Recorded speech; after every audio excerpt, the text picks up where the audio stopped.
I typically expect. So what you can expect from an iBuyer, depending on if they're new to your market or not, is that they'll come in and they'll be able to give you an offer that's somewhere in the vicinity of market value. Now, for us as professional real estate agents, what we shoot to do is to give a consumer a target price, right? So we're gonna try to get this price for you.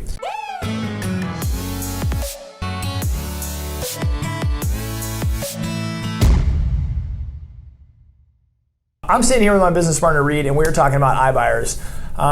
This is basically a new phenomenon that's coming to the real estate industry in the last, 5 years, 6 years, mostly playing in major metropolitan markets.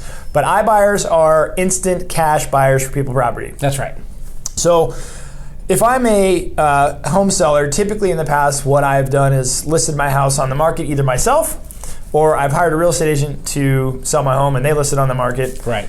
These companies are coming in and essentially just offering cash to home sellers, no commissions, very little fees, and they're buying houses at a little bit of a discount for the speed and convenience. That's exactly right. Okay. Yeah, so an iBuyer, when they come to town, what they do is they offer consumers the option of certainty and convenience and speed. Okay. Right? Yeah. And so if you're a consumer and you don't necessarily want to protect your net equity at all costs, then this is a really great option for you. It's a lot like trading in a car. Right. So typically in the real estate game, you list your house for sale, you sell your house for hopefully top dollar, and that process is going to take, I would say at a really quick rate, a couple months. Sure, yeah, absolutely. But we also know that typical home sellers are going to spend money and time getting their house ready for market. So when you look at selling your house on a traditional side, you're typically going to probably spend $3,000, $4,000, $5,000 getting your house ready, deep cleaning, maybe a little carpet or flooring, some paint, and then you're also going to have your house on the market for a certain amount of time where people are going to be tromping through your house and they're going to be doing tours and realtors are going to be shuffling people through. And then when a buyer comes and gives you an offer, more times than not, they're getting some sort of financing from a bank. That's exactly right. Which means they're going to have an appraisal, which means they're going to need to go through underwriting and processing, which also means they're probably going to want an inspection. They might have a contingency on a property they're selling. Right. They might have a house that they have to sell first, or money that's contingent on, or funds that are contingent on other things happening. And so what the iBuyers have done is they've come into a market and they've said, hey, Mr. and Mrs. Seller, we typically know that you're going to spend X amount of dollars and X amount of time getting your house ready. You're also going to go through this 3, 4, 5, 6 month process of a traditional sale. We'll give you cash today. You can move on your own timeline and basically skip all of that other stuff. Yeah, so they come in and they offer certainty and convenience really at a fairly reasonable price for certain people.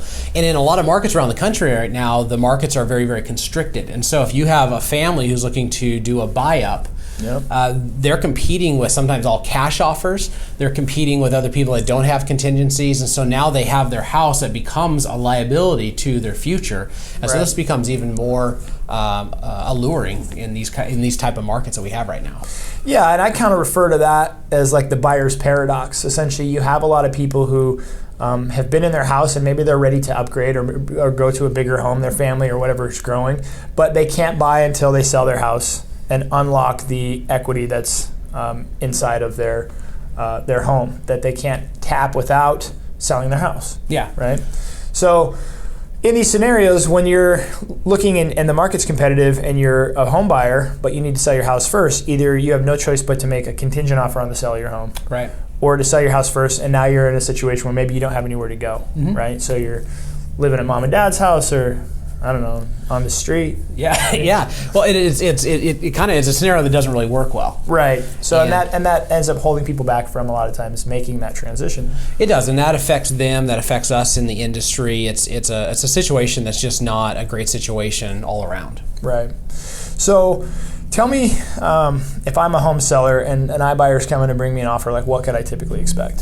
So what you can expect from an iBuyer, depending on if they're new to your market or not, is that they'll come in and they'll be able to give you an offer that's somewhere in the vicinity of market value. Now, for us as professional real estate agents, what we shoot to do is to give a consumer a target price, right? So we're gonna try to get this price for you.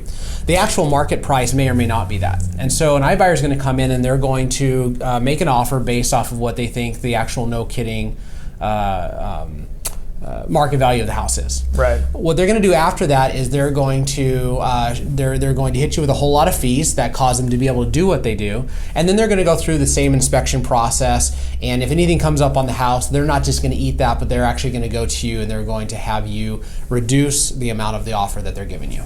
Right. So it's more convenient, it's easier, it's not too far separated from a traditional sale, but you just don't probably have to deal with as many parties. You don't have to deal with as many parties, and you don't have to deal with as many uncertainties. Right. The more people we bring to the table to do a transaction, the more complex it gets, the more opportunity there is for delays and for the deal falling apart. And in this scenario, apart from just not being able to come together on price, there's not a whole lot of that.